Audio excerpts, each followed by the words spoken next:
So it's always a pleasure to talk with Professor KR Parthasarathy. But I have been reliving my student days these days, just talking to him. So I thought it's a good idea to have an interview recorded. So yes, please tell us about your schooling and childhood. Well, I was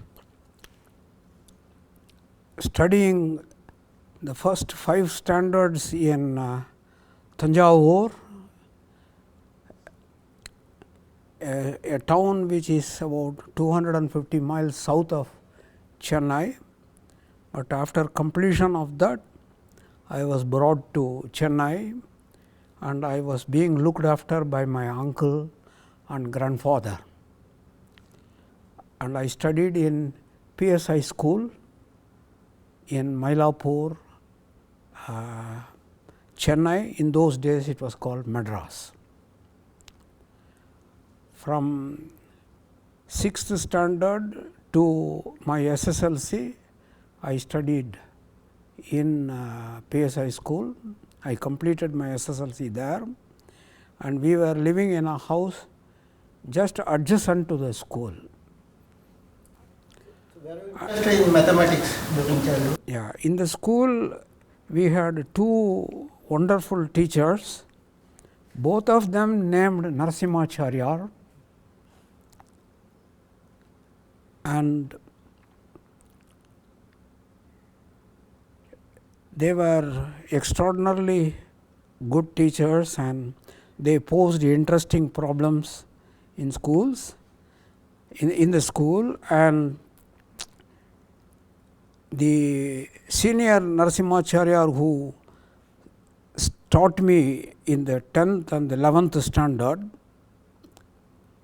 he sometimes uttered mathematical phrases and told us to go and repeat the same phrases to the elders in the family and examine whether they are aware of such phrases. Learnt a lot of Euclidean geometry of the plane, mainly about circles and triangles in the school. Then after completing SSLC, I studied in Vivekananda College, my intermediate, which is a 2-year course. How did you end up in ISI Kolkata? ISI Calcutta? Yeah, how did you end up? Well, in Vivekananda College, I also finished my honors, mathematics honors, which is a 3-year program, and I completed that in 1956. And again we had wonderful teachers. For pure geometry, we had a teacher by name Raghava Shastri, who was very famous in the city for his deep knowledge of geometry and projective geometry. And then we had a very interesting teacher by name Krishnamurti Rao, who taught us mechanics, and he even introduced the notion of Hamiltonian during the honors course, even though Hamiltonian was not in the syllabus. And we were quite excited, and unfortunately, before he could proceed further, in the middle of our course, he developed a carbuncle and died. So it was a great loss. And we were taught analysis by again an extraordinarily good teacher by name K. Subramaniam, and he was nicknamed Koshi for his analytical power in the college. And furthermore, we had very good classmates. I had a classmate by name Professor S. Ramanan, who distinguished himself as a specialist in algebraic geometry and differential geometry at TIFR. And among my seniors, I had 2 friends, namely Professor Sridharan and Rangarao. Both of them became eminent mathematicians, and Sridharan is now teaching in CMI. And we also had a mathematical club run by Subramaniam, where we listened to seminars on, for example, the proof that a fifth degree equation does not have solutions in radicals. So, we had a good time, and also we had courses in hydrodynamics and astronomy, and we did the course in astronomy without ever looking at the sky, and we learned the hydrodynamics, which von Neumann called as the hydrodynamics of dry water. Then in 1956, after I completed my honors, my family was reluctant to send me out of Madras, but I had a friend who was studying in Presidency College, and he came and informed me that there is an institute called the Indian Statistical Institute in Calcutta, which is now Kolkata, and he said the entrance to this institute is only through an entrance examination. So, the entrance examination was held in one of the Madras University buildings. So, I wrote this entrance test and got admission in ISI Kolkata. So, that was how I entered ISI Kolkata in 1956, which was also the silver jubilee year of the institute.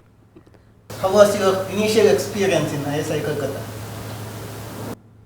Well, first of all, we did not have a good hostel.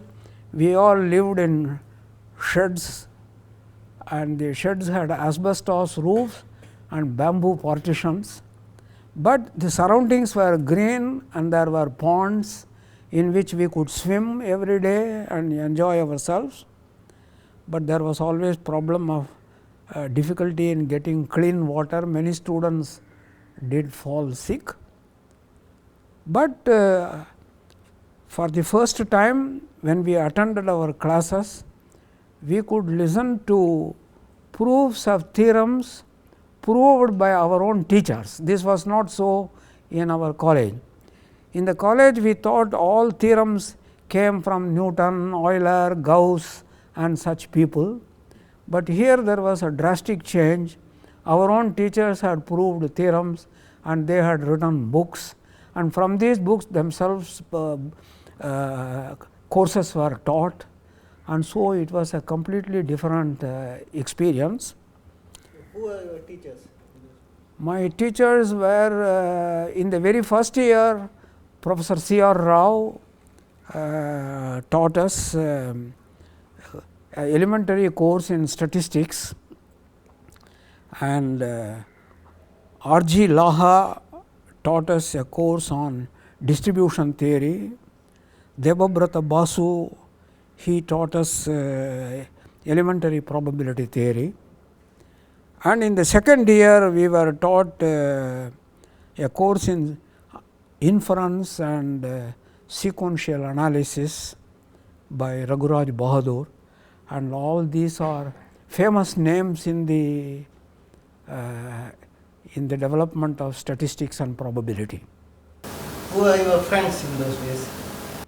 Well, in the hostel, my friends were Rangarao, who was 1 year senior to me, Varadarajan, who was directly admitted as a research scholar.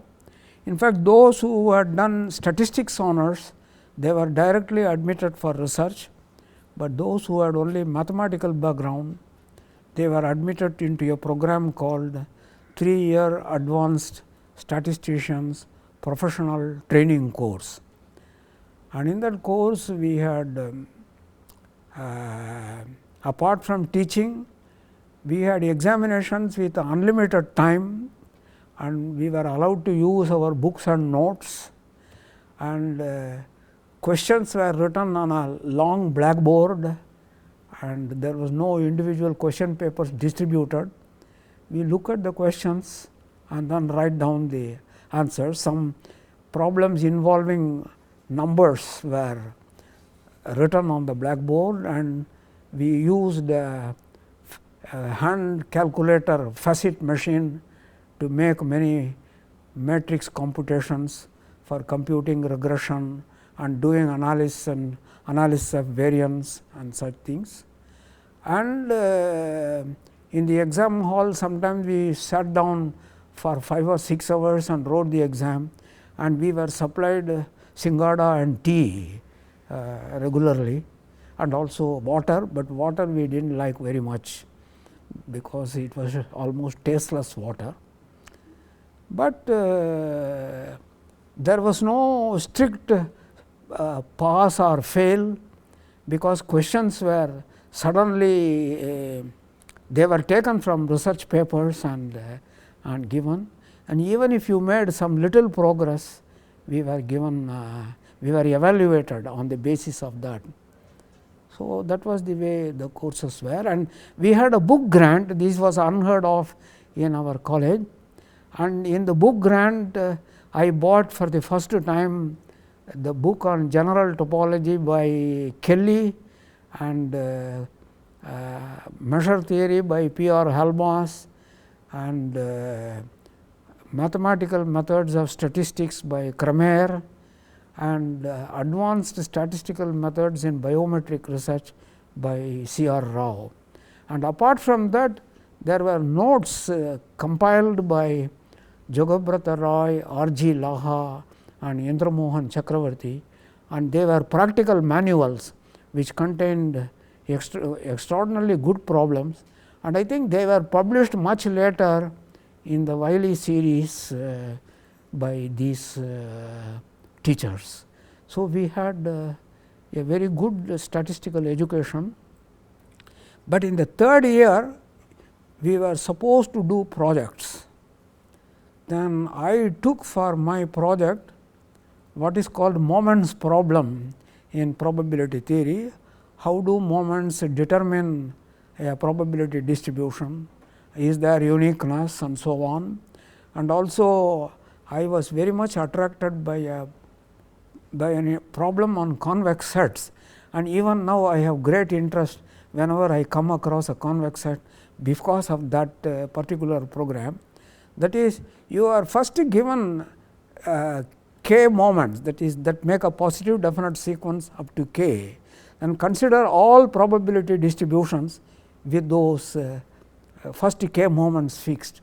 That is a convex set, and you study this convex set for its extreme points and such thing, and this problem is linked with continued fractions. So, there was a very good opportunity to deal with all these things, and my project supervisor was Varadarajan. So, it was a wonderful time. Were you interested in anything other than studies at that time? Studies, in those days there was no television, there was no telephone, and we were all afraid of stepping out of the ISI campus because the BT road was looked quite dangerous. So, most of us just lived on the campus, and in the nights we all used to assemble in a common room with a big radio and then listen to the news, and every Saturday we used to listen to the national program of music. And there were some students who were extraordinarily good in music, and even when the musician starts the first line, there was a tremendous competition among a group of students to identify the raga and then to identify the tala and all these things. So, in those days they did not announce the raga, tala and songs. So, even at the time of alap, students had this opportunity to identify ragas. So, I was not very knowledgeable in music, but I was admiring the enthusiasm of my friends. Varadarajan was very good at music, Professor B. Ramachandran was very good, and we had another student by name H. Krishnamurthy, who later became an IAS officer. They were all very good in music. And then in the mess we used to discuss all good literature. So, that was how we came to know about novels in Bengali language and novels in and most of the students, strangely enough, we were around 45 students in my batch, and I think about 20 came from Andhra Pradesh, 20 came from Tamil Nadu, and 3 or 4 from Bengal, and 1 or 2 from Maharashtra and Uttar Pradesh. So, this was the composition of the students. So, the mess served only vegetarian food with rice, sambar and idli, dosa and pesarat, and only South Indian tiffins, and the North Indian students had a difficult time. Bengali students had an extraordinarily difficult time. So, and the language was mostly Tamil and Telugu. But in our in my batch junior batch, there was one Tyagarajan who came from an industrialist family, and he also studied this course, and later went back to industries. Later he became chairman of the Sri Ram group in Chennai, and he believes strongly in the development of mathematics, statistics and so on, and he gave a lot of money to run the CMI, to build its to buy its land and to construct its library and so on. So, ISI came full circle much later in the mathematical education in this country. So, what was the interaction with Professor Mahalanobis? With Professor Mahalanobis? Oh, when we were in this course during the first 3 years, we did not have direct interaction with him, but every now and then whenever Mahalanobis came from Delhi to Calcutta, he was deputy chairman of the planning commission, chairman was prime minister I think, and he used to oscillate between Delhi and Calcutta. But whenever he came to Calcutta, he was keen on lecturing to the whole student mass, research students as well as these students in this training program. And he was a very practical minded person. He was a professional economist, and he had just then completed a small book 72 pages long called Operational Research Approach to Planning in India. Of course, at that time I had no interest, I was not reading these things, but we had very distinguished visitors, economics visitors to the institute. I had listened to lectures by John Galbraith, Leontiev, and also Russian economists, Polish economists, Tinbergen, Jan Tinbergen, I think he got Nobel Prize in economics later.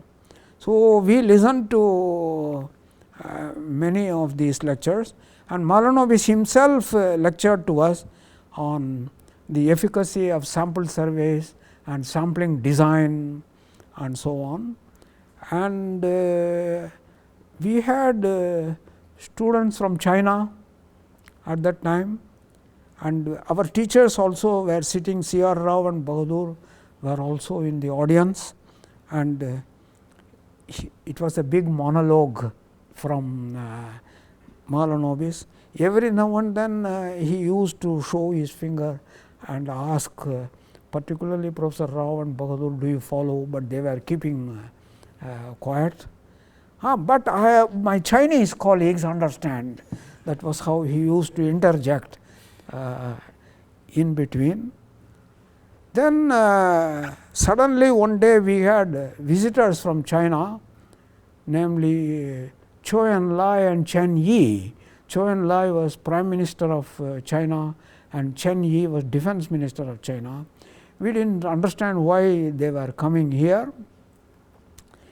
And then I was being taught at that time by Professor Sujit Mitra. Later we became colleagues, And Sujit Mitra said, I am writing some figures on the blackboard, all of you keep your facet machines ready, and as soon as our dignitaries enter, compute the mean and variance of this data. So, we were amused by this. So, we enacted, the students enacted a kind of drama that we were doing statistics, and Chou En Lai and Chen Yi walked into the room, looked at us, peeped, smiled, and then left. And then I think some years later they even attacked India. So, it was Hindi Chini bye bye period, and then finally it ended up in war. And I had much later this experience of hostility between China and Russia, because when I completed my PhD, my supervisor was CR Rao, and I went to him and told him I want a problem. He simply said, learn information theory. And then I asked from where? He said, you ask Professor Joshi. We had Professor Joshi visiting the ISI. He had done a PhD in France, and he was very fluent in French, and he asked me to read the book Mathematical Foundations of Information Theory, published by Dover and written by the famous Russian probabilist Khinchin. You know Khinchin Kolmogorov law of iterated logarithm, that's famous. Khinchin had written this book, and this book is extremely beautifully written. So, I was reading this book because of the advice of Professor C.R. Rao, and then I was not satisfied with one particular chapter. So, I read through and rewrote that chapter. It involved learning some ergodic theory measures, probability measures invariant under transformations, and I wrote some papers on the subject. The importance was the richness of the ergodic measures in the class of all invariant measures, and in Khinchin's program I found that in that particular context, for that what is called the shift transformation on countable product of a finite set, I proved that the ergodic measures constitute an everywhere dense J delta in the weak topology in the space of all probability distributions, the shift invariant probability distributions in that space. So, this was a surprise, and I submitted it to, I sent it to Doob, J.L. Doob, and then J.L. Doob gave it to another measure theorist by name J.L. Oxtoby, and then Oxtoby wrote a nice report on that paper, and he also read the paper in some meeting meeting of the American Mathematical Society somewhere, and they were published in a book, benchmark papers on information theory at that time.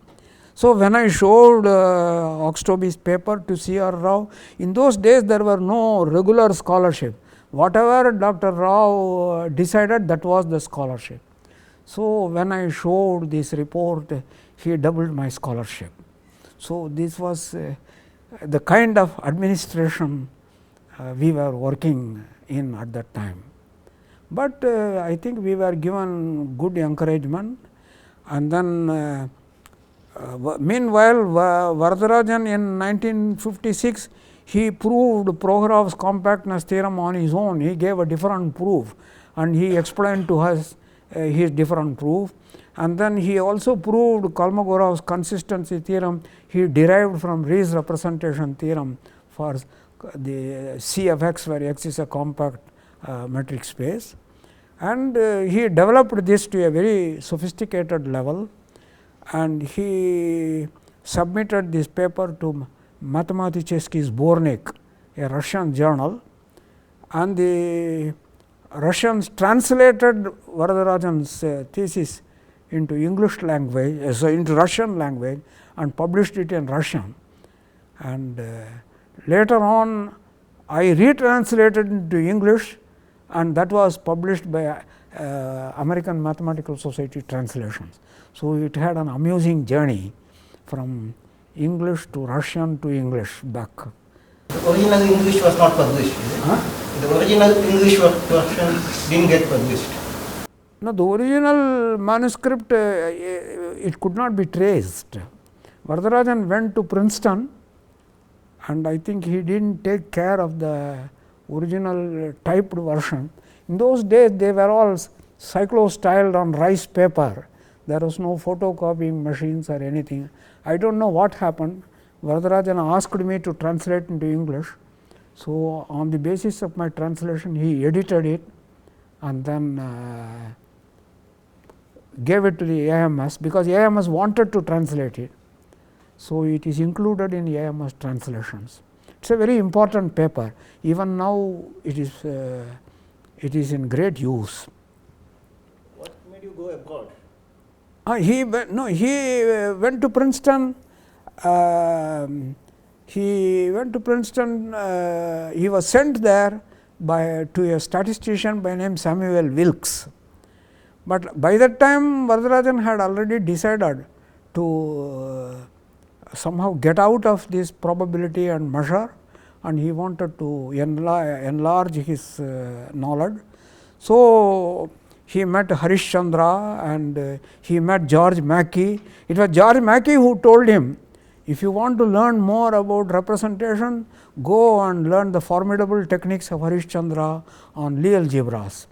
Only then you will be able to make progress. Mackey had already studied representations from the purely measure and Borel theoretic point of view, but not from the Lie theoretic point of view. So, Varadarajan met, he told me that he met Harishchandra, and then he said, I want to learn representations, and Harishchandra told him, learn roots and then come. And then he came back to India, and I was away in Moscow, and I also came back from Moscow. After spending some time in USA, Rangarao also came back to Calcutta, and the three of us worked on representations of semi-simple Lie algebras. So, we worked for a whole about nearly 2 years on this problem, and then Varadarajan decided to go to USA, and Rangarao decided to go to USA. He went to Urbana, Varadarajan went to Los Angeles, and I stayed for some time. Rangarao also went little later. When Varadarajan left for US for his first visit, during that period Varadan joined the Indian Statistical Institute. We three were there, and we did write some papers on probability theory. Rangarao gave us a whole course on topological groups based on Pontryagin book, and we decided to do whatever theorems were proved in Gnatyenko and Kolmogorov, say limit theorems in probability theory, transplant it in the context of groups, and we did it for locally compared groups, and Varadan later on did it for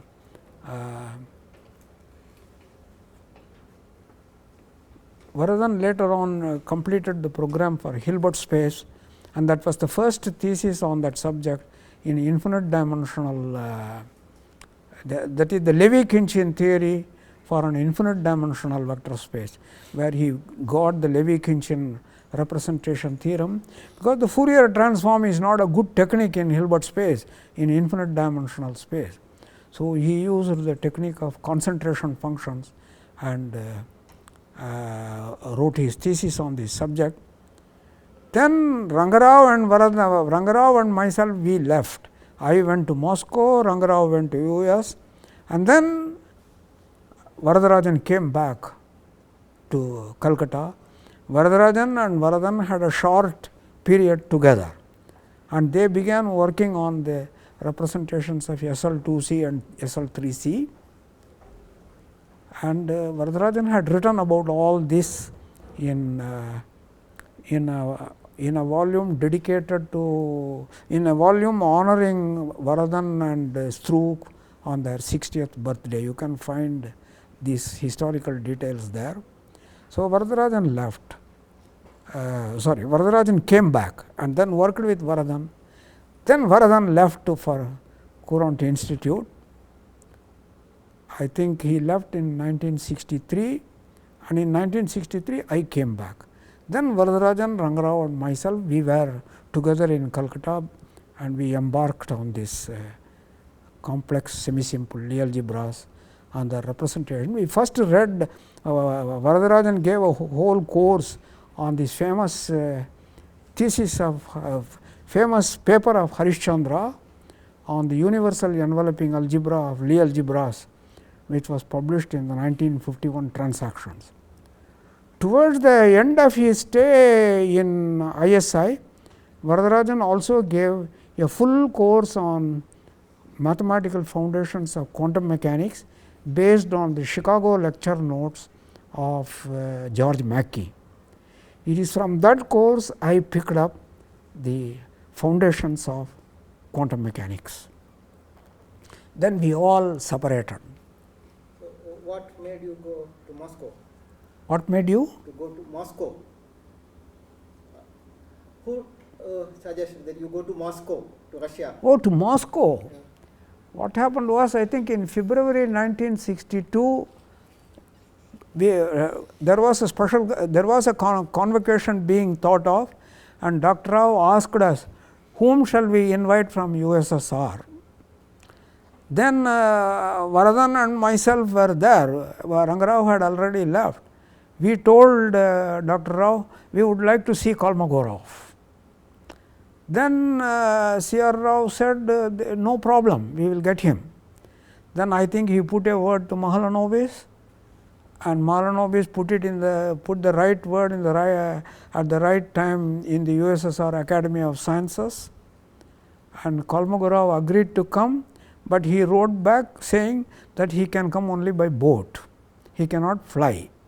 He had some problems with his ears and he never flew. So, how to arrange a boat trip, that was the problem. Then Kolmogorov said there is a Soviet expedition, oceanographic expedition, I will join that expedition, and then when they touch Bombay, I will take a train and come to Calcutta. That was how he came, and on the boat he prepared a very important paper, and it is from that paper emerged the famous concept Kolmogorov complexity in complexity for algorithms. What is a random number, how to define it, how to generate random numbers, and what is the complexity involved. Through those ideas he came to the idea of complexity, and whatever he wrote on the board, he prepared a note, and that was published in Sankhya. So, it is interesting in the history of Indian mathematics, a very important in the birth of a very important concept, Sankhya played an important role, and similarly in the birth of quantum field theory, axiomatic quantum field theory, Weidmann's famous paper on axiomatics of quantum field theory, that was published in the Journal of the Indian Mathematical Society in India. Somehow we lost such traditions of getting very eminent people publish in our journals. Of course, now the architecture of international science has become so complicated, to have such things may be very difficult. Maybe whenever we organize some international conferences, we have to see that our own journals get some papers from the visitors, so that our journals still keep international contact. particularly whenever a very famous, very distinguished mathematician comes, we should have some papers from them in our journals. So, that is a worthy pursuit, I think. How long you were there in Moscow? 1 full year. 1 full year, I was attending the seminars of Dynkin on Markov processes and the seminars of Gelfand on everything, because Dynkin focused completely on Markov process, out of which his big fat book on Markov process came, which later was translated into English and published as 2 volumes by Springer, and it is a great book. And in the Moscow University, I used to attend many stray probability seminars. Of course, they were all in Russian language, and Gelfand seminars were always held on a Monday evening, and around between 6 and 7 it would start, and around 11 p.m. it will end. 3 or 4 hours it would continue. And then in the course of the seminar, Gelfand used to walk here and there in the seminar hall. And then I had a very interesting experience in the first seminar. I was sitting beside Sinai, Professor Sinai. Of course, at that time he was young. We are nearly of the same age. Sinai was sitting, Gelfand was giving the seminar, and Gelfand came very quickly towards me and asked in Russian something. Then I asked Sinai to translate it for me, and he said he is asking, have you come here by accident or mistake? So, that was the question he asked, but I was a regular visitor to this seminar. I had attended some stray seminars by Professor Neumark, and then many at that time Arnold was very young, and he had discovered this Arnold-Moser Kolmogorov theorem, and he became famous, and the Russian newspapers printed his photographs, and then Arnold participated in Gelfand's seminar, and of course, I did not understand much of those things, but there was an atmosphere of excitement. Then in Gelfand seminar, many visitors used to speak. I had the opportunity to listen to Lifshitz, you know Landau and Lifshitz, the 6 volumes of Foundations of Physics. He lectured. Sometimes there were lectures even in biology, and then whenever these people lectured, now and then in the middle, Gelfand would raise his own comments, and it was a great experience. And for 1 year I attended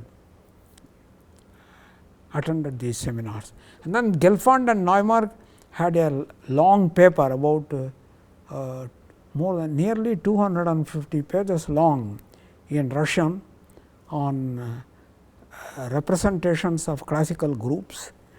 And then I used to look into this, and when I came back to Calcutta, we used to discuss with Varadarajan, and he always used to call this paper how is 1 to 288, because I think it was 288 pages long. So, I am quoting from memory. I think it is how is 1 to 288, he used to ask. After returning to Calcutta, how long you were there? Well, 63 I returned, 65 I left, and it was Varadarajan who said, who got a letter from Professor Joe Ghani, who was setting up a new department for statistics and probability in Sheffield, and then Varadarajan said, why don't you go there? This is a good opportunity. I had just no experience. So, he said, you go there, and he went to Los Angeles, and I had got married at that time, and so I thought I would have I would have a change from BT Road, because accommodation and all that in BT Road was difficult. ISI did not have campus accommodation in those days. We had to rent some buildings in the neighborhood. For some time we lived, Vardhan, myself, Rangarao, we all shared some flats, but later Vardhan took a separate house where he brought his parents. He lived in a small house behind ISI. So you got married when you were in Calcutta. This was when we were in Calcutta. You got married when you were in Calcutta. Yes, yes. When I was in Calcutta, I got married in Chennai, and then I took Shama, my wife who is there. I took Shama to ISI, and then one of our at that time ISI had some kind of campus. There was one Professor T.A. Davis who was working in biology with Professor Haldane, and he gave a room for both of us to stay there. So, we stayed in the campus for a few days, then we returned to Chennai, and from Chennai we went to Sheffield.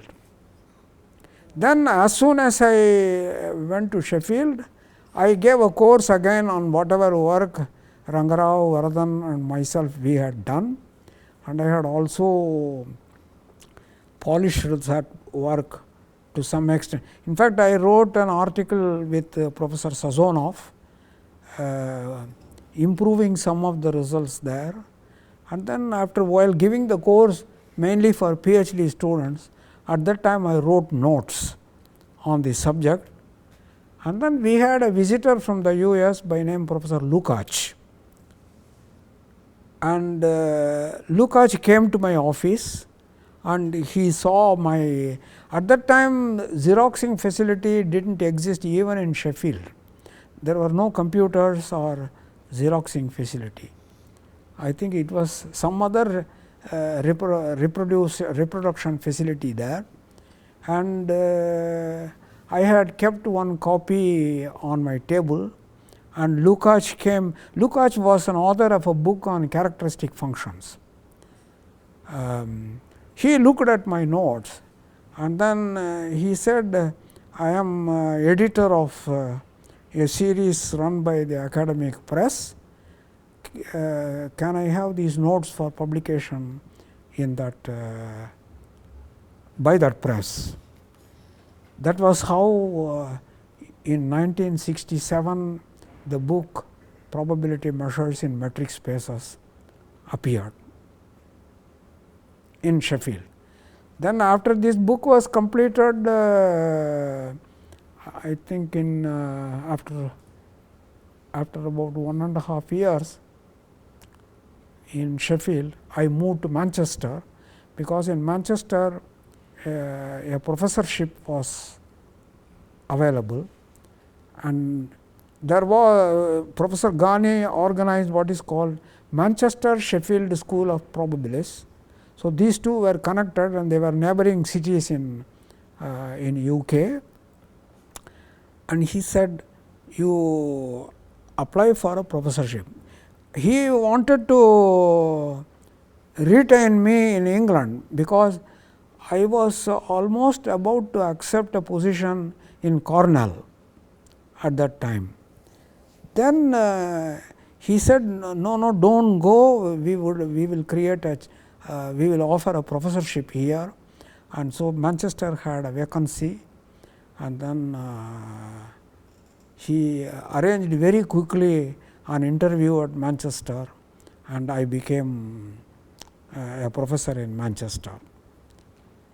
Then my children were born. First son was born in Sheffield, and the second son was born in Manchester. And my first son was was about to reach 5 years of age. I told Shama probably we should think of going back to India, but we did not take any steps. But in the meanwhile, I made a trip to Australia to the Australian National University, and there I was giving a course on the mathematical foundations of quantum mechanics. I was staying in the Australian National University guest house, and I had two very distinguished mathematicians for company in the guest house as well as the mess. So, every day I used to meet Professor Mahler, Kurt Mahler, who was an eminent number theorist, and Marshall Harvey Stone. Marshall Harvey Stone was fond of India, fond of Carnatic music. He was a regular visitor to India. He was a great friend of C.T. Rajagopal as well as Professor M. Venkataraman, and he was friendly with all the administrators in the UGC and such places. Then one day I found Stone, Professor Stone, attending my talk, my seminar.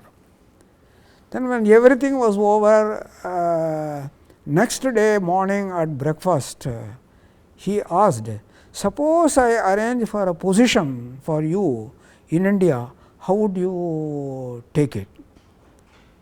Then I told him, I don't know, I think I may not be able to take a position in Calcutta. I told him, no, you don't worry, I will examine what are the possibilities. Then we parted, my course was over. I stayed in Australia for about 2 months and gave this course. My wife stayed with her parents, and then for return journey I came back and picked her up, and then we went back to Manchester. Then one day I had a letter from the UGC saying that we have a center for advanced study in mathematics in Bombay, and Professor Shrikande would like to have you as a professor in the university. Would you be interested? So I said yes, why not? And then in 1970, right? In 1970, I went in 65, and in 1970,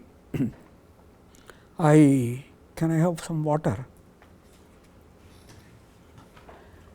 Then we came to Bombay, and Bombay University had arranged for our accommodation in Matunga, and the Center for Advanced Study was situated in a building of the Bajaj Institute opposite the Bombay University at the oval ground, and I used to teach mainly analysis and measure theory at the Center for Advanced Study, and I got a student Inder Kumar Rana while I was there, and also 2 people from math science, they joined me, and one of them went on a holiday, and then unfortunately he committed suicide, and the other one they were in physics, they were from physics, and the other one he left for US. So only Rana alone stayed, and then one day CR Rao visited Bombay, and he told me that we are going to create a Delhi center for the Indian Statistical Institute. So somehow you should try to move to Delhi.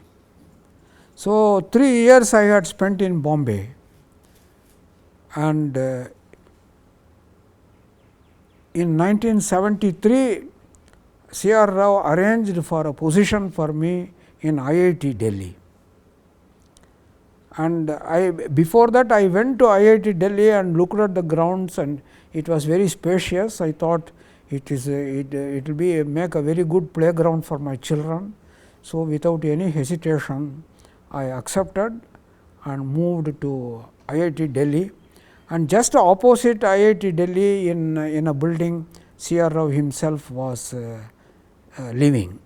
He had moved from Calcutta and he was living there. So, now and then we used to meet in the lawns of IIT Delhi during evening walks, and Dr. Sujit Mitra also had moved to Delhi, but there was no ISI Delhi center. They were teaching some courses in the planning unit, which was planning unit of ISI in Yojana Bhavan. They had rented some rooms and they were running some classes. Then he wanted to start MStat,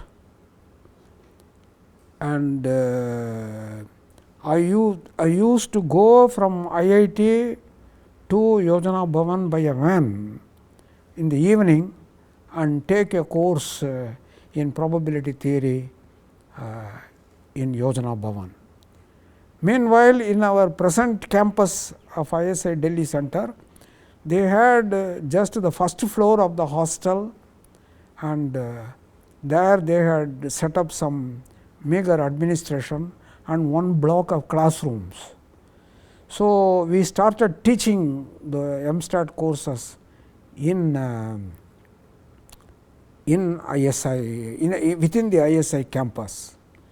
Of course, there was a great inauguration of the campus in 1974. I had joined IIT in 1973. So, in 1974, the campus was inaugurated by Prime Minister Indira Gandhi, and courses also were being taught within the campus. And in our first batch, MStat batch in Delhi Center, we had Professor Bapat as a distinguished student. Right? Then in IIT, I had 2 research scholars added apart from Rana. When I moved to IIT, I brought Rana to IIT. Then I had 2 students in IIT. One was Rama Subramaniam, who is here now, and the other was Rajendra Bhatia. So, and also we had one postdoc by name S. Gupta, and he used to lecture to us on finite groups and their representations, and I used to lecture on Brownian motion and linear algebra, and we were running a seminar in our office room for just the 4 of us, 4 of them and including me, 5 of us. Then after that, in 1976, when the campus buildings, the main building was ready, Dr. Rao came to my house and said, at that time Professor Gopinath Kalyanpur became the director of ISI. Dr. Rao was looking after only the Delhi center, and then the 2 decided to offer me a position in ISI Delhi center. So, along with all the 3 research students and Dr. S. Gupta, the algebraist, all the 5 of us moved to IIT, and also one administrative assistant in IIT, I brought him also, and that is V. P. Sharma, and he was the first person in ISI to learn teching on when the computer was introduced in Delhi center. So, we were very thankful to Sharma for learning this, because from that time onward all research papers were being typed, all books, research papers, everything was being typed by Sharma, V. P. Sharma. He still lives in Delhi, and I think he was there when you were a student. So, 6 of us came from IIT. So, tell us what happened after that in ISI Delhi. ISI Delhi. ISI Delhi, we wanted to build the campus and we wanted to have a reasonable mathematics department, and in our efforts we Professor T. Parthasarathy joined, then Prakash Rao joined, I think Sundar also joined for. That was later, before that. You joined ISI Delhi first, isn't it? Yes. No? I came after Kalyan Sinha. Kalyan Sinha joined, and then Sundar. But you joined the faculty, right? B. Ramachandran was also there. Saying B. Ramachandran and then. B. Ramachandran joined, and we also invited Pavaman Murthy from Chicago, hoping to offer him a position in ISI Delhi, and we also got Anand Swarup and Kalyan Mukherjee. So, we had a substantial group of mathematicians, and Kalyan Mukherjee used to teach theory of manifolds, calculus on manifolds, and tensor algebras and such things in our campus. And Kalyan Mukherjee was also in charge of the library. We had a very weak library, and he spent a long time in building up the library, and all the research students also helped us. And we had a grant from Ford Foundation, and then I don't know from where, because of this grant we could get all the volumes of the Bulletin of the American Mathematical Society in our library gratis.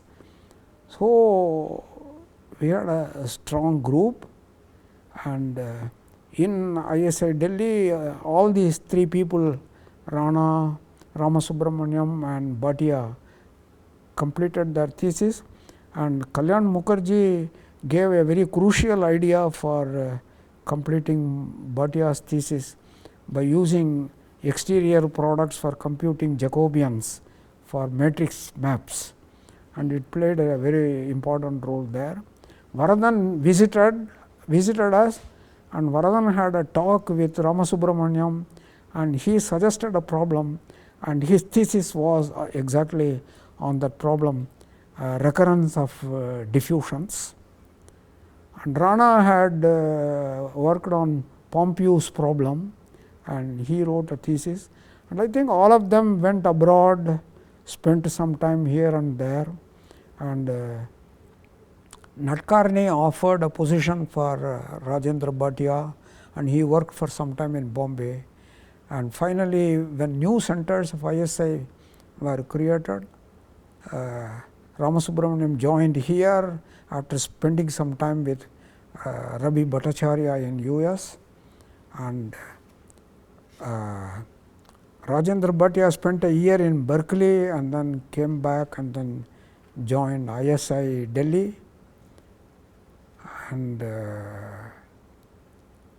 then I gave a series of lectures in the Bangalore center of TIFR.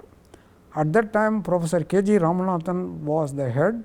So, I stayed in the IISc campus guest house and gave a course on perturbation of linear operators, which was attended by two good students, and one of them was Muthuramalingam, and the other Nanda left for US, and Muthuramalingam told me I would like to come to ISI Delhi.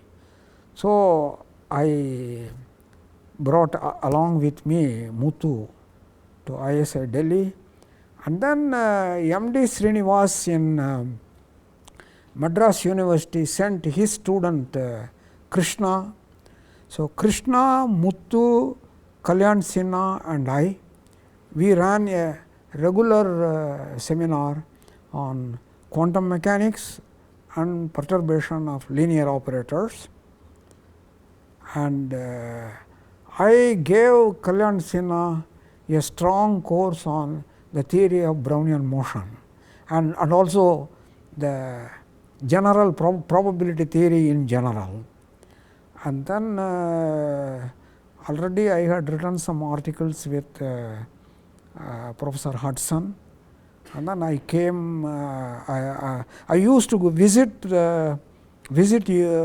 Britain 3 months in every year, and then used to work with my English friends. And then whenever I came back, I lectured on quantum probability, and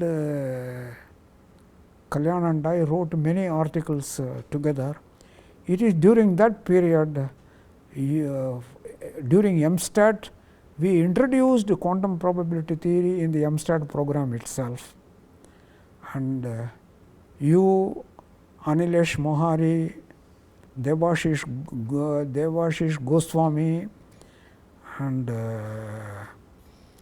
later Parthasarathy Chakrabarti, all these people learned the fundamentals of non-commutative analysis and probability theory from me and Kalyan Sinha. How did quantum stochastic calculus start? Quantum stochastic calculus, it started in a very interesting way. I was attending some conference, I do not remember. The details are very neatly given in the article which you published for my 70th birthday. In that there is an article by Robin Hudson. He has given everything in a very nice way. So, you can take all the details, but I will talk rather vaguely because I am not very good at remembering all the details. What happened was, we were attending, I think both Robin and me, we were attending, I think, a meeting of the London Mathematical Society in York. It can be wrong. So, what I say can be wrong. At that time, I gave a lecture, and then I mentioned a particular paper of Robin Hudson. This is I mentioned that this is a very nice paper, a very attractive paper. Some remark I made. Then after everything was over, Robin Hudson came to me and we met. And then we began discussing it. Then Robin invited me from, I think I was already in Sheffield or Manchester. This also I do not remember. He invited me to Nottingham to give a talk, and then I presented a talk there, and then he posed some problems. So, in the 70s during my periodic visits to England, we began discussing problems of quantum probability, but still quantum stochastic calculus was not born. Robin Hudson and his student had proved the central limit theorem for Q and P, position and momentum pair, and then he had also written a paper on quantum Wiener process on this. Then I was on a visit to Warwick. There he proposed that we should look at the creation and annihilation processes, and he proposed the conjecture dA dagger equal to dt. But even at that time, Robin and Streeter wrote a short note, because they were in a great hurry to announce the dA dagger equal to dt, and they had a heuristic proof of that. So, I said this is not enough from the mathematical point of view, we have to do it more carefully. So, that was how the discussion started in the 70s, and it went on in 76 or 77. We had a paper in the Japanese journal on non-commutative Feynman-Katz formulae in two parts, and it was also work done with the third person. Robin Hudson included his name Patrick Ion, but I had not met him at that time. Time orthogonal dilations paper was written.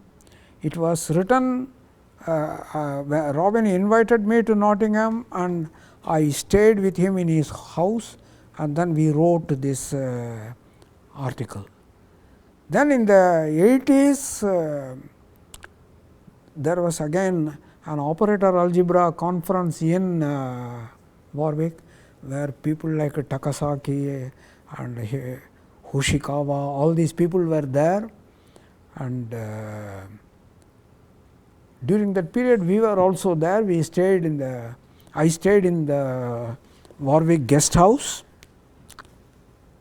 and Robin used to commute between Nottingham and Warwick by car, and then sometimes stay overnight, and sometimes in a classroom we worked all through in the night and began to develop all the details of quantum stochastic calculus, namely writing all the commutation rules in the language of scalar products in Fock space. And then during this process, we discovered this dA dagger is insufficient. You must have dA, d lambda, dA dagger. So, at that time I used to tell him, you should have a creation operator, a conservation operator, and an annihilation operator, and all these things take time. So, you must have dA dagger, d lambda, dA, dt. So, we salute Brahma, Vishnu and Shiva, and for time came from Big Bang. So, we do not know, and that was a wonderful experience, because that was the time when we worked the hardest. And then Robin said it should be in two part, dA dagger in one paper, d lambda another paper. So, but I was always disputing, no, it should all be together. You cannot separate the gods, these gods. But then because he insisted, we sent it to the to Professor Araki, and Araki sent it back, he included all of them in one paper.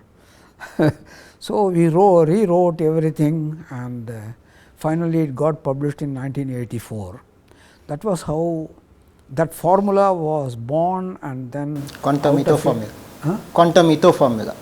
Yes, it was called quantum Ito's formula and stochastic evolutions. And then, but for all the exact details, you should refer to that article by Hudson, because he has a very good sense of history. I never thought about the importance of these things. Even this interview and all that, I did not expect in such a formal way. So, would you like to say anything about your interaction with Professor Mayer?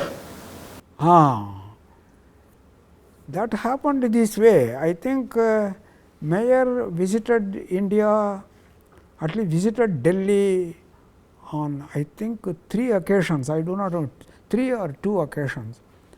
But in the first one was during the Golden Jubilee of the Indian Statistical Institute. The Golden Jubilee was organized by a celebration of a conference in Bangalore. That is 1983, right? 33 ISI was born, so 50 years. 1983, the Golden Jubilee conference was held in Bangalore. We had all the eminent probabilists coming to ISI. We had Professor Ito, we had Professor Tanaka, Fujiwara, and then Kuo, then Mayer, lots of them were there. And then there is a conference volume published.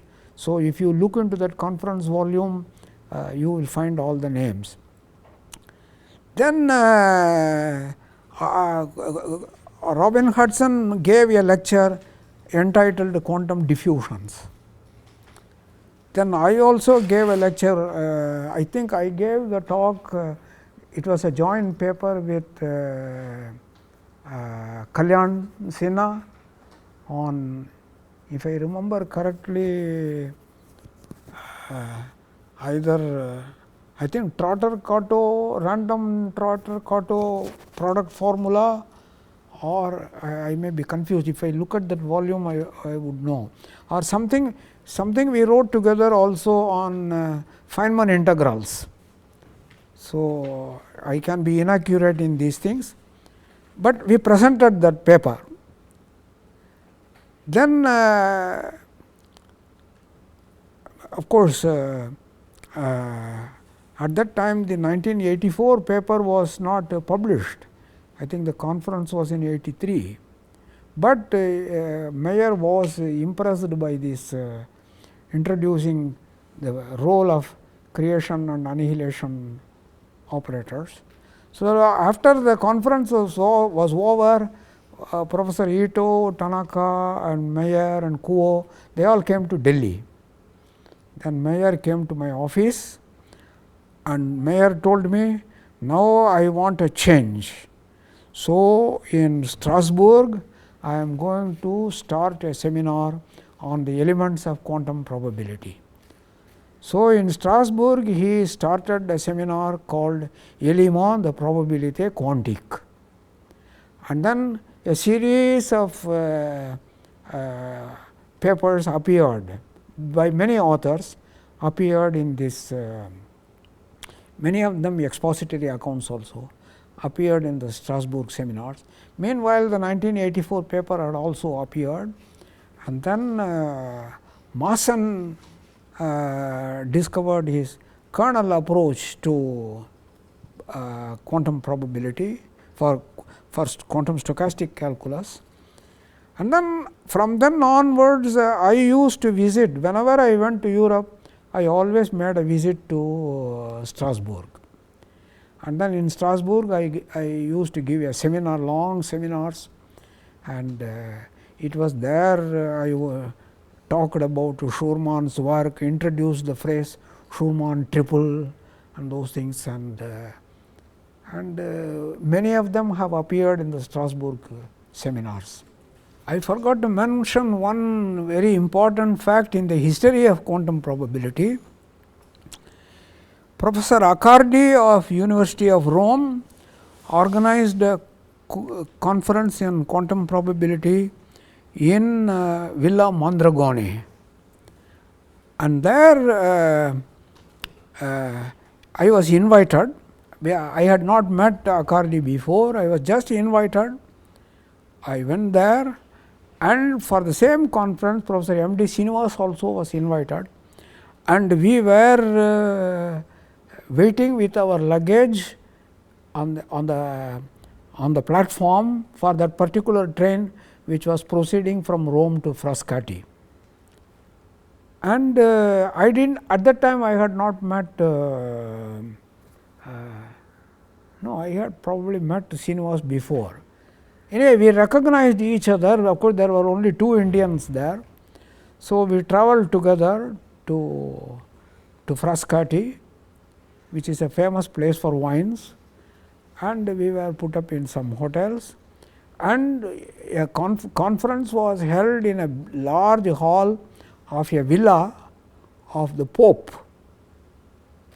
And this particular, it was in this particular villa the first European calendar was announced as we practice. So, in this conference there was a very big hall and seats, but there was no blackboard or anything.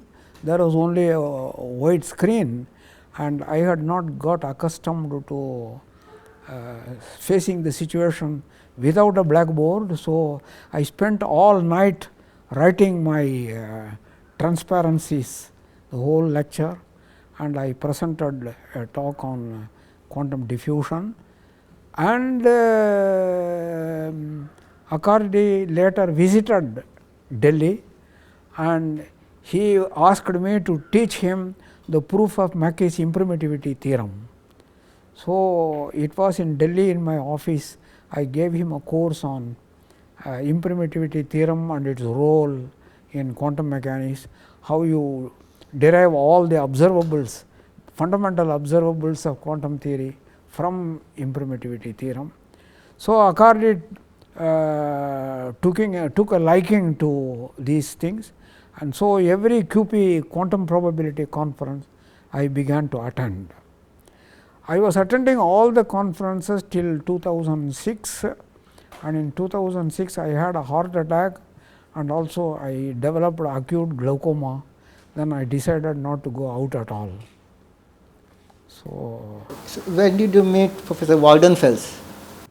Waldenfels, I don't at that time Waldenfels, Gorini and Accardi, they were the editors of this quantum probability first volume which appeared.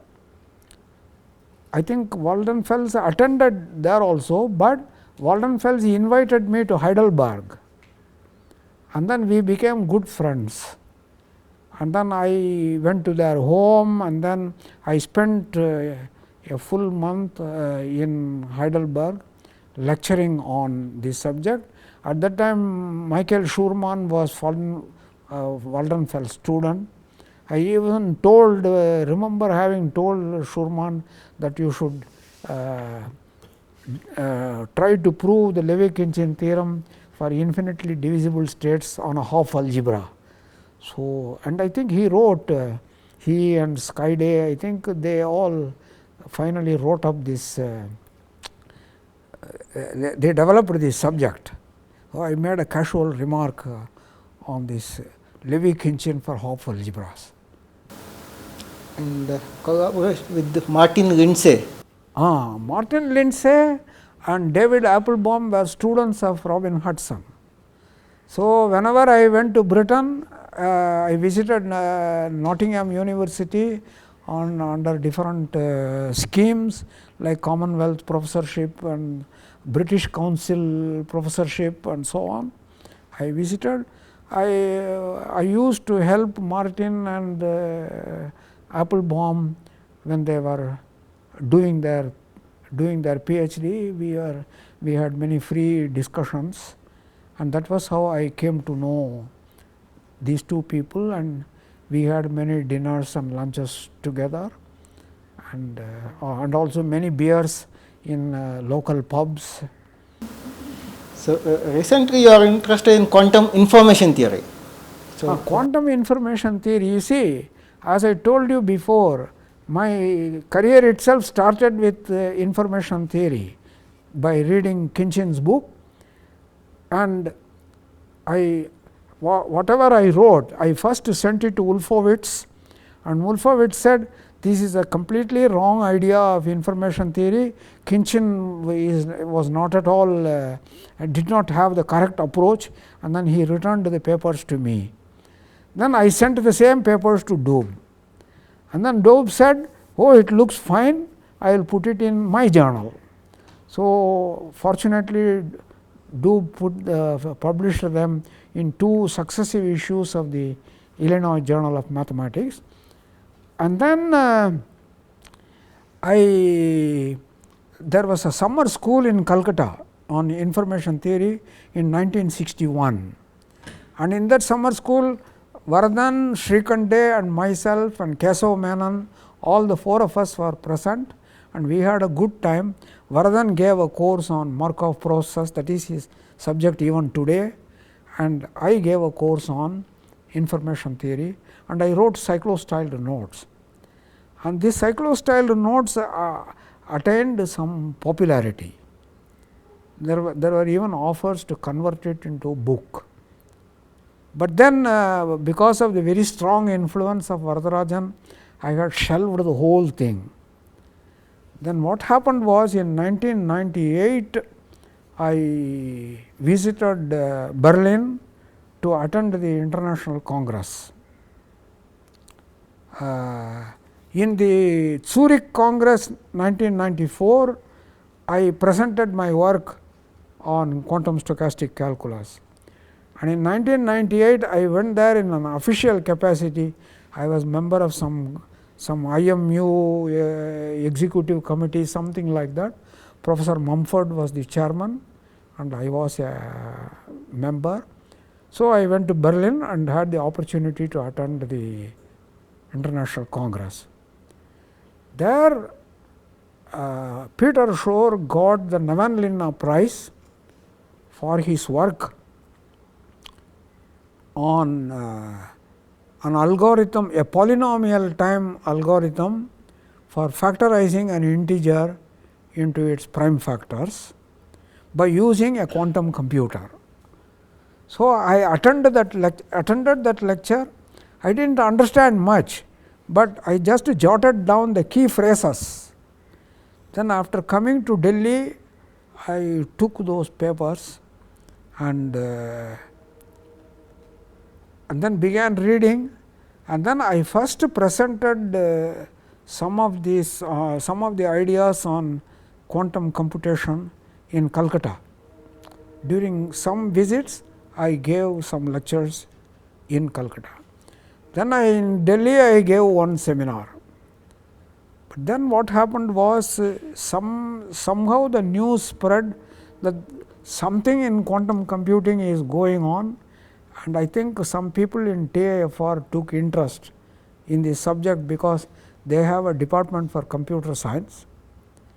And then at that time, Parimala was the chairman of the School of Mathematics. She wrote a letter, can you come and give a course on this subject in TIFR? And by that time, Nielsen and Chuang's famous book had appeared, that was year 2000. And during that period, I was teaching in CMI. So, because I was in CMI, when my teaching and exam duties were over, I went to TIFR and gave a course. And there we had a very enthusiastic participant by name Amitava Bhattacharya. And then he took down notes and I gave them my scribblings on the subject. And then he worked very hard and prepared the notes, and there we had simplified the arguments of Peter Shor and others, and the algorithm for polynomial time factorization was included in these notes. And then Professor Jayakumar asked me to include a section on the classical information theory and Shannon's theorem. Then I wrote that part also, and the whole thing was published as a TIFR lecture notes, and it was put on the web, and it is, I think, in wide circulation. And since then I had lectured on the same thing in ISI Bangalore. I gave a course, and then I gave Professor Pasupati invited me and I gave the course, and then in IMSC Chennai I gave the course. So, I began, and then in quantum information theory, I took interest in codes, quantum codes, and that is an application of group theory and finite field theory exactly as in classical coding theory, with some new some adaptations to quantum theory. So, from all these three notes and also one more notes, Professor Woon-Sik Ji, he invited me to Korea and asked me to present this course in his department. So, in 4 places I gave the same course. I had sufficient notes. Then I extracted from those notes the part on coding theorems of classical information theory and quantum information theory. Then I wrote a little book for Bhatia's Professor Bhatia's TRIM series. So, that was I had almost prepared, then I had the heart attack and I could not complete. Then in about 3 months after my operations, I recovered, completed that in 2006 and it was published by Hindustan. Then I revised it. There were many errors and I revised it, and by that time my eyesight was very poor, but in editing it Professor Ajit Iqbal Singh helped me a lot. She read line by line and helped me in correcting all the mistakes, and I think the second edition has much less errors. Beyond that I cannot say anything, but I am very fond of this little book. It is a little red book. They used to call about Mao's book as the little red book, and I used to call this the little red book. So far, which result of yours you are most happy about? Total, most happy about. What is the result? What is the theorem which you are most happy about? I don't know, I cannot, I think the happiest result I would say is the quantum Ito formula with Robin Hudson. And then the next one, if you wish me to say, the theory of Levi-Kenshin formula in locally compact abelian groups, which I did with Rangarao and Varadan. That is the second happy one. And then my little papers on information theory, which were published as benchmark papers in the volume in some volume by Oxtoby, and I tried to put, whenever I liked the basic results, I always wrote a book by giving a course to students. So, I wrote the probability measures in metric spaces by the course I gave in Sheffield, quantum stochastic calculus to you and Anilesh Mohari and Professor Muttu, Ajit Iqbal Singh, Kalyan in Kalyan means Kalyan Sinha in Delhi, and then quantum information theory, as I told you, in 4 different places I lectured. So, I put it in that book. Okay. So, what is the mathematical theorem you like most? That is a difficult question, right. I think the most I found the most inspiring theorem to be the Peter-Weyl theorem for classifying irreducible representations of compact groups, followed by Hermann Weyl's trace formula for irreducible representations of compact semi-simple Lie groups.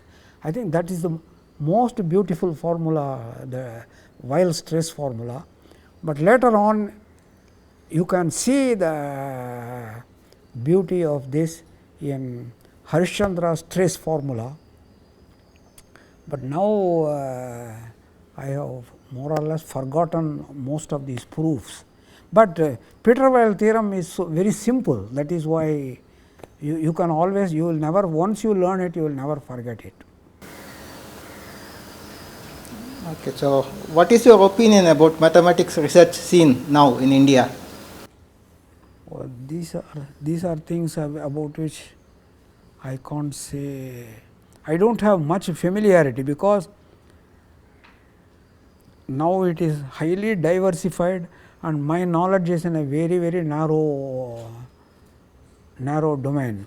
Subjects like algebraic geometry, algebraic groups, in all these things there are many eminent Indian mathematicians who have made deep contributions, and also in algebra, and even ergodic theory, by the work in ergodic theory and number theory by Dani and his group, and then number theory by Balu and his group, there's substantial number of people who have contributed greatly in number theory, but still for a country of this size this is too little.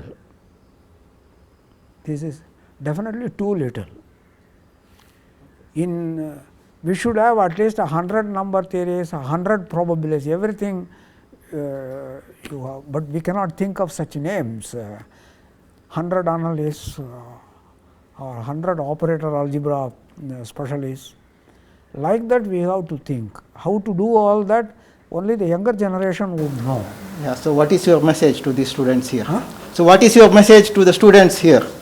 Message to the students, they should all welcome the opportunity to go abroad, but having learnt many things, they should come back and build their own school, run their own institutions, and create new centers. For they may be in, say, Indian Statistical Institute, but they should be able to they have their influence in different, even in the districts. For example, I found one day suddenly from Tezpur in Assam, 2 people writing a very good paper in number theory, but like that it should appear from every place. Tezpur was not at all in my mind in the mathematical map, but suddenly I found this. Even Bangalore was not much in the mathematical map. It is more. Its history is more recent. And another thing, we are neglecting. I don't know how to develop, but we are neglecting applied mathematics very much.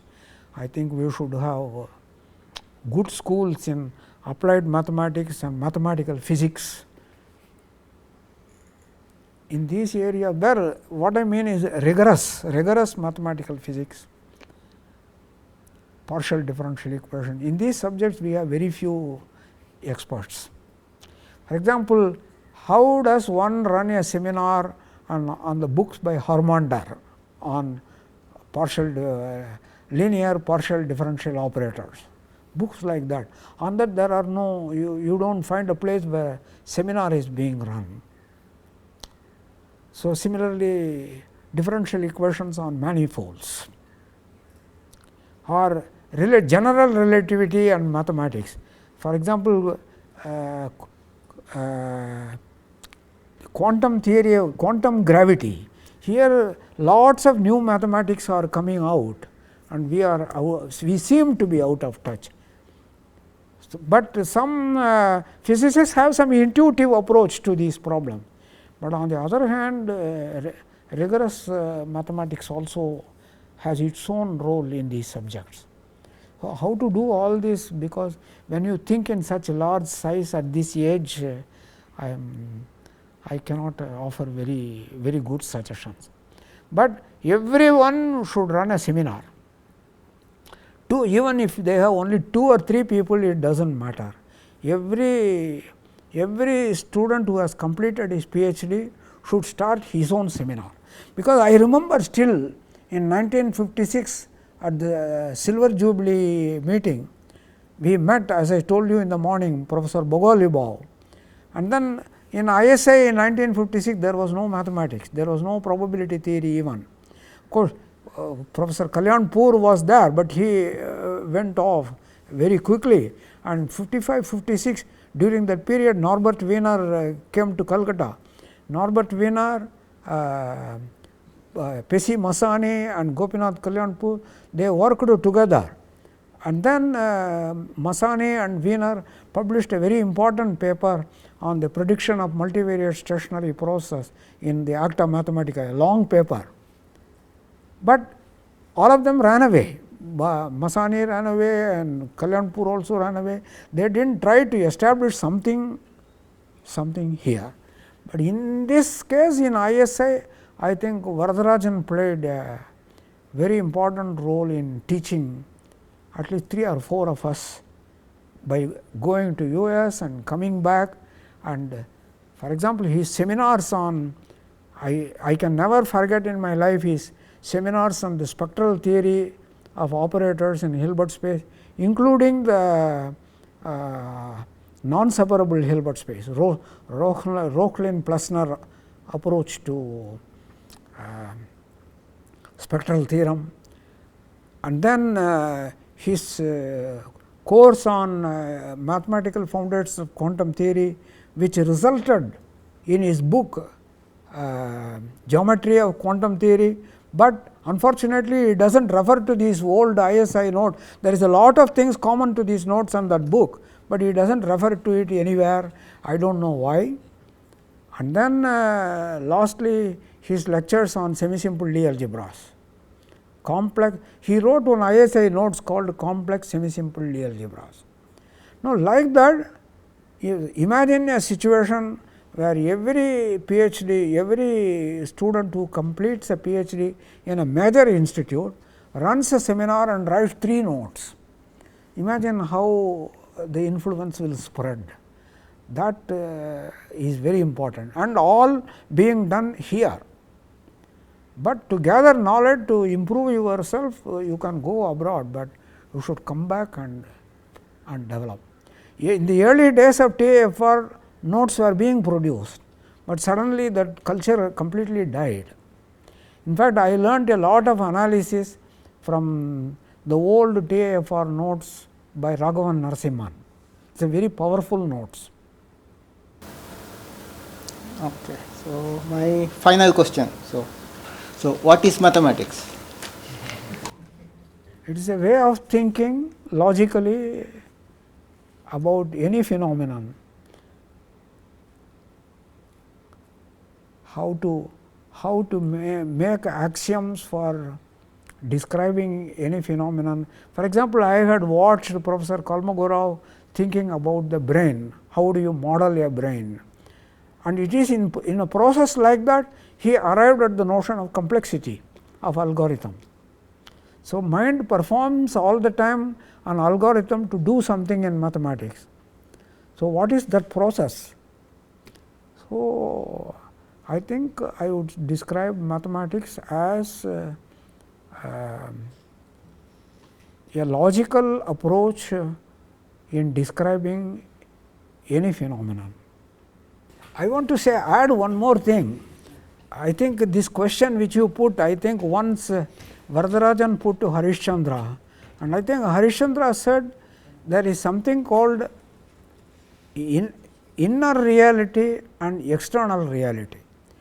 Physics, chemistry, etc., they try to deal with external reality. For example, 1, 2 and 3 dimensions, 3 dimension analysis, that describe external reality, but your mind within goes to n dimension Hilbert space and so on, and he called it something like internal reality. Now, this philosophy Varadarajan has incorporated in a book.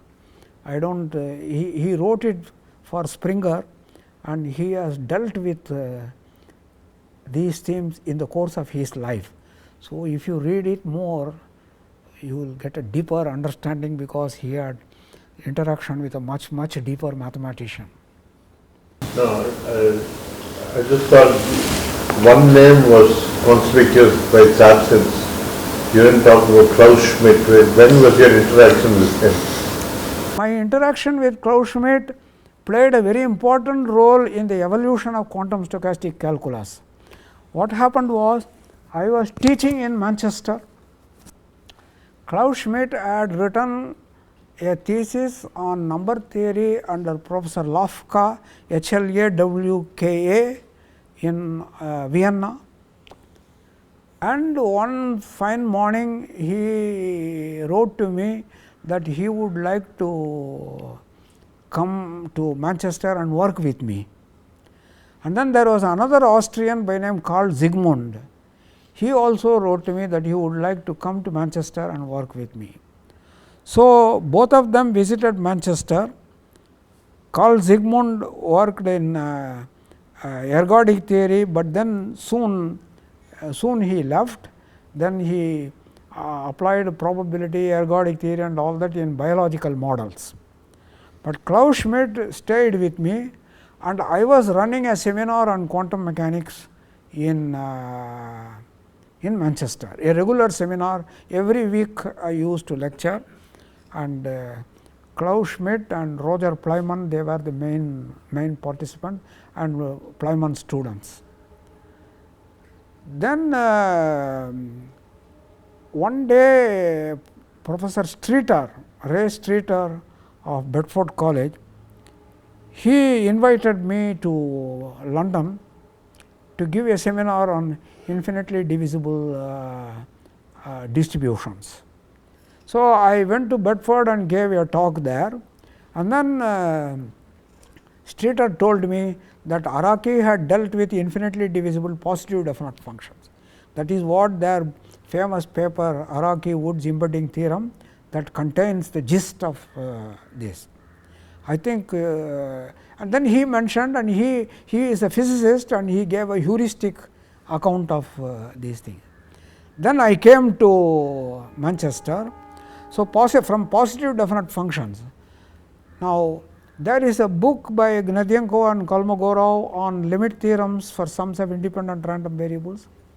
At the end, there is an appendix by Doob, to Kailai Chung's translations. There is an appendix, and in the appendix, Doob makes the remark, Kolmogorov and Gnatyenko seem to be using only positive definite functions, and they do not seem to need any probability at all. Like that, he makes a remark. So, I was impressed by this. So, if it is probably positive definite functions, why not actually positive definite kernels? So, I told Klaus that let us look at infinitely divisible positive definite kernels. So, we worked quite hard on this, and then developed and we had also read this paper by Araki and Woods. When you combine the two, it naturally leads to the idea of a continuous tensor product, and then because you are also interested in positive definite kernels which are invariant under a group action, then it automatically throws up cocycles, and through these cocycles we got a different proof of Levi-Kinchin formula, which had no probability at all, and we satisfied the condition put by Doob. Positive definiteness alone should imply the central limit theorem and the Levi-Kinchin theory. So, Klaus and I wrote our paper for Acta Mathematica on this, and then there was a statistical interpretation now for infinitely divisible positive definite functions. So, when you apply to the Heisenberg group, you get all the necessary quantities which crop up in quantum theory. So, it played a very important role, that infinitely divisible positive definite kernels invariant under a group action, that is again can be thought of as a Gaussian covariance. So, all these things are linked. Right. That was in 1971 we did it. Then I came here and in Calcutta I gave a course on that notes of Klaus and on the ideas of Klaus and myself, and I visited Calcutta from Bombay. I was staying in the guest house, but Calcutta at that time was very much disturbed by Naxalite troubles, and one day I was sitting in the guest house with some pencil and paper, and I was doing something, and suddenly somebody from the adjoining football ground, he threw a big stone, and that stone landed right on the dinner table. And then in the night we heard gunshots.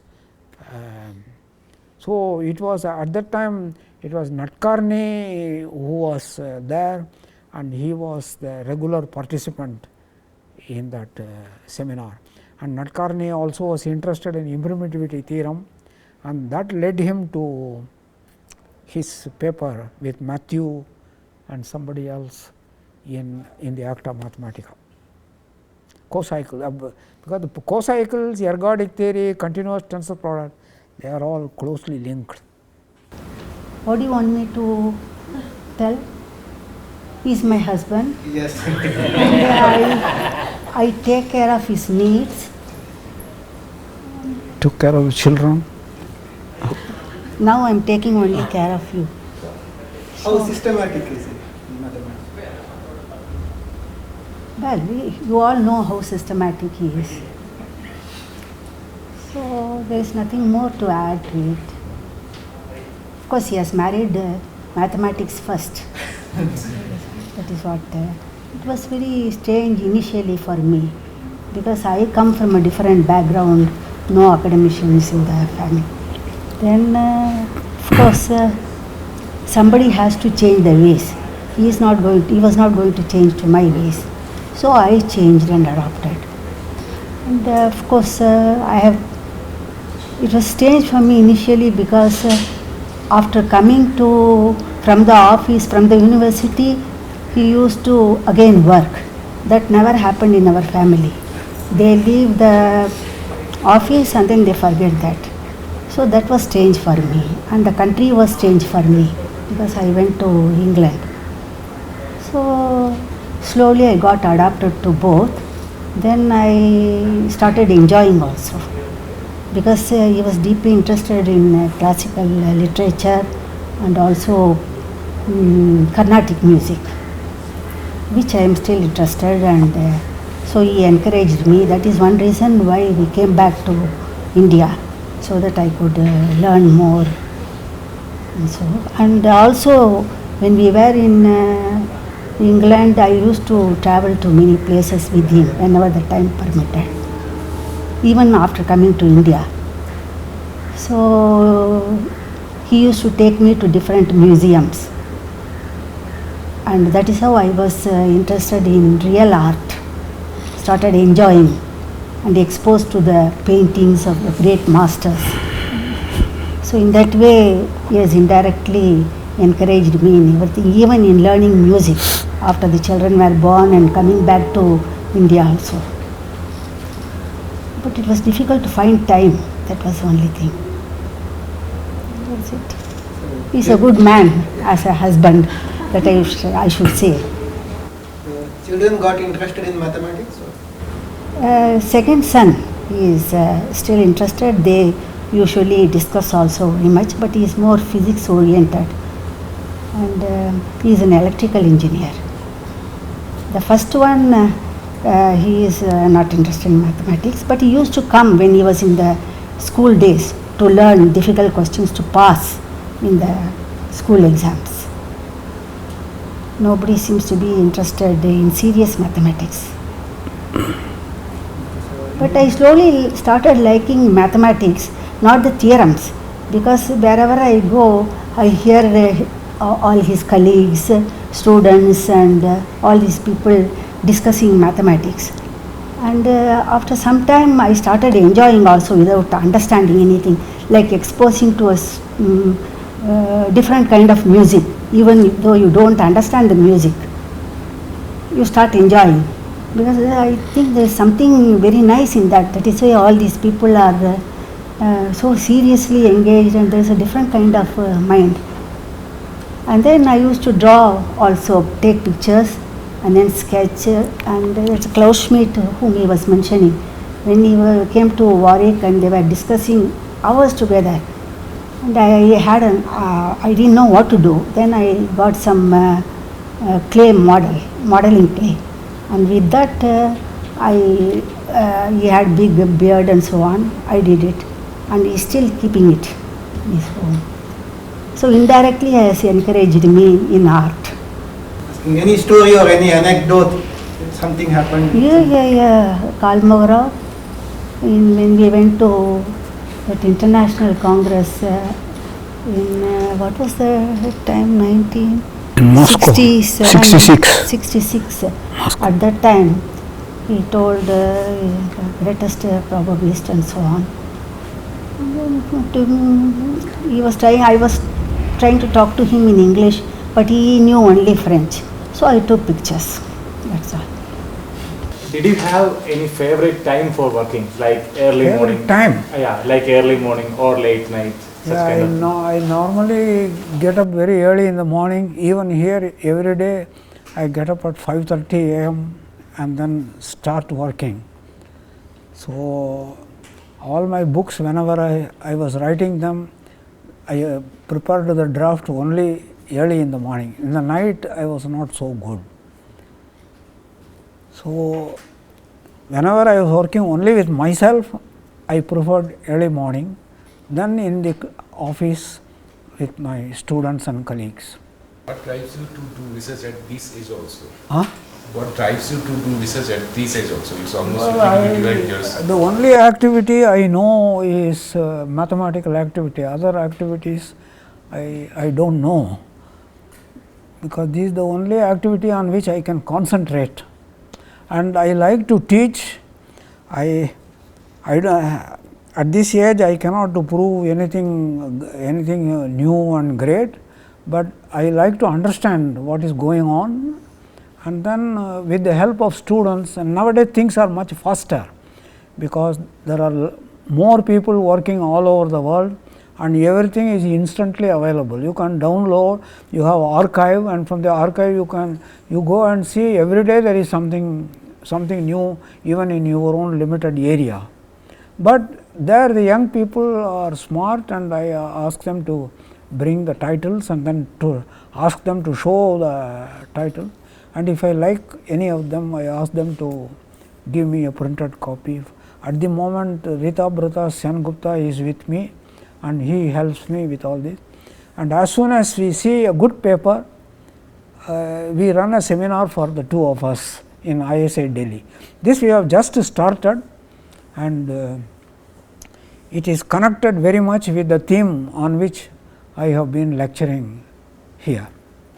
So, according to you, the best way to learn a new subject is by giving seminars each other? Yeah, you should catch hold of somebody who has at least who can follow you, and then you should, whatever you study, both of you should discuss and explain to each other, and that process itself will lead you to something new.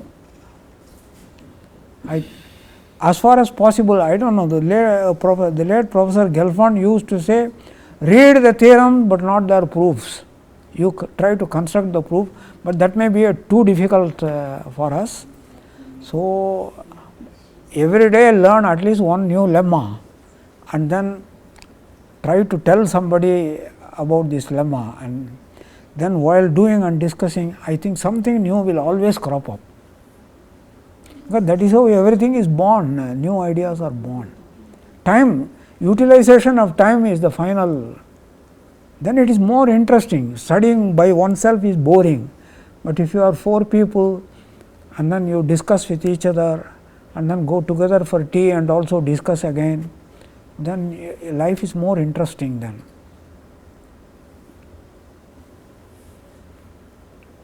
And for me, I had such colleagues. I mentioned Rangarao, Varadarajan, Varadan, all these people. We had always explained things to each other. So, any final advice to us or? Advice? Who am I to give any advice? It is your own personal effort.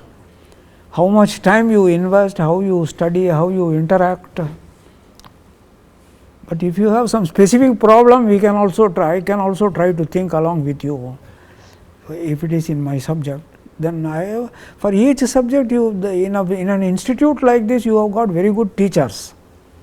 So, you have to learn to use that time very much. Even in classroom, for example, suppose you don't know a particular subject, in that subject, suppose there is a course in the institute, go and attend.